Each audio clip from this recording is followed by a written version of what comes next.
Well, Chris Summers, I got to shake your hand and thank you for coming out, and welcome to Brokers in Bars Getting Beers. I mean, I like the whole theme, brokers in bars and bars. Brokers in bars getting beers. In this case, getting some vodka. I'm getting some Grey Goose vodka, but either or, I really like the concept. You're keeping it real with the Grey Goose. You know, I try. Do you have a favorite vodka? Stateside is one of my favorites. You plug in the local. I live like 2 blocks north of Stateside now, and it's local. Yeah. And supposedly there's like electrolytes in there, which helps a little bit, maybe for the next day. But I do like Grey Goose a lot too. So today we are at the Trocadero. This is the balcony bar, I believe. I may be not using the professional term. Now, the tuning fork in my loins, that's a musical term, goes off a little bit. I get excited coming here. I don't know if you have any history coming to the Troc and seeing any shows. I do, Greg. You know, just like walking through here when nothing is happening is like kind of surreal. Like, right. Literally, I walked right by and I'm like, where's the Trocadero? Like, you know, because usually like people are out. You know, they got the bouncer, IDs, and it could be some music. But just walking through here, it's like really cool. So cool. Thanks for bringing me here. Thanks for coming. Yeah, it's a special. So their last show is going to be June the 1st. June 1st. And then they're going to shutter their doors, perhaps. You know, the main stage, this is sort of the stage where a lot of the local up-and-coming acts play, right? So rental space is maybe a third, according, you know, to the main stage. Comedy shows. So this started in 1870. They opened this venue. 1870. It was, I'm gonna look down, the Arch Street Opera House back in 1970. Cool. Musical comedies, traveling minstrel shows. So nothing in your Spotify right now. Right? But then, like, in the 50s, it was vaudeville and some burlesque. Yeah. Which I understand you have a burlesque person on your team. We'll get to the team in a minute because you're all about individual stories, and I know. Yeah, but we'll get to that. But we get a quick shout out. But you're right, because like, you know, there's been some amazing shows here. I'm sure you've seen. Yeah. You know, I've seen. You know, but I've also seen like the Peekaboo Review here. Yes. You know, who Jen Bagby on my team is on the Peekaboo, and like there's been some great. You know, their burlesque comedy show has always been. You know, a must see. So this is actually on the U.S. Register of Historic Places, the Troc, and it is, well, right now, the only still standing 19th century Victorian theater that's open for shows. So up until June 1st, we're making history. So it's pretty cool. Thanks for coming. Cheers. Yeah, cheers. Thank you. So let's get into it. So the first thing I want to talk about, you've got the t-shirt on, Closer. And you don't hide away from the fact that you're all about negotiation skills. I know on your website you talk a lot about that.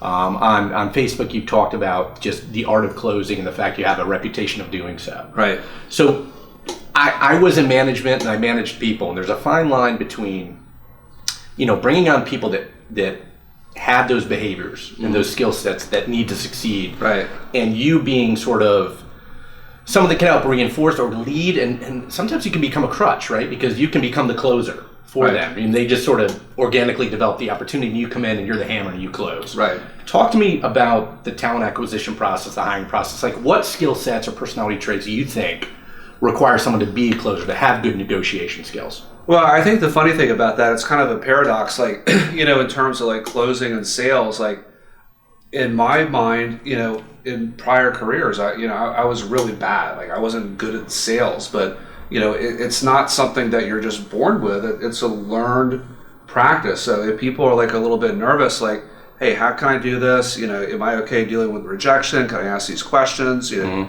know, you should do this. You know, like maybe lead someone to the path of opportunity. You know, I kind of acquired those skills over time. And you can certainly read a lot of self-development books that kind of help with that too. Yep. And I think if you're kind of like looking to recruit talent, in no matter what industry it is, but I think in real estate, it's those people that are just genuine, they're social, they know a lot of people. Like we're at the Troc, I think some realtors on my team and some that I know, like we're past bartenders, or servers. They just know a lot of people. And just because of that, that helps their sphere. But in addition to that, it's a constant dialogue that you're constantly having with people in terms of, starting a conversation, asking questions, to kind of lead, to the next step. Okay.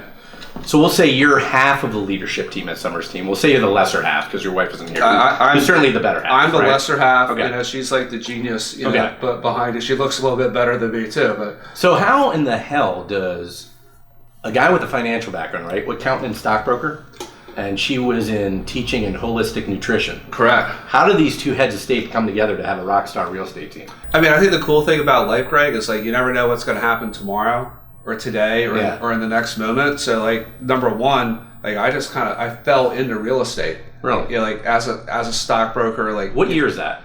I got my license in 2004. Okay. And basically a friend of mine, you know, who I became, you know, down the road, owners at Remax Access, I'm no longer there. I said, Chris, you should get into real estate. And I'm like, what?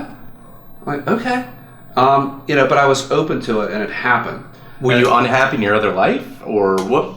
No, talk me through that. It was just a transition period where, you know, I knew that, you know, I really couldn't be in that stockbroker position anymore. There was a lot of changes happening back then, Okay. you know, with online trading, you know, some other things going on. And, Yep. it just wasn't for me anymore. Okay. And that's okay. But I acquired a lot of sales skills from that. Sure. And then fast forward, you know, speaking of like, you know, cool places, I'm at a cool place. I was just about ready to leave. I'm like, well, let me walk around one more time. And when I did that, you know, I ran into Stephanie. Really? Just out of the blue. It's like, hi. Hey. That's awesome. Yeah, but like fast forward from there, it's like, you know, because I started doing some real estate, you know, she kind of, you know, was attracted to what I was doing and like, hey, we could probably do a little bit better, you know, with marketing listings, be a little bit more creative. Sure. And she was traveling a lot. And I'm like, well, why are you going down to the Schuylkill and going to wherever you're going and, you know, spending 3 hours a day going back and forth? So once we got together, I think that was like the stepping stone to things to come. And then the flipping and the renovations, you know, that came later. Okay. So it was a communal leap of faith with one combined end goal. Correct. Like she talks about, you know, the universe will conspire for you, you know, Right. if you put, you know, good things out there. And I really believe in that.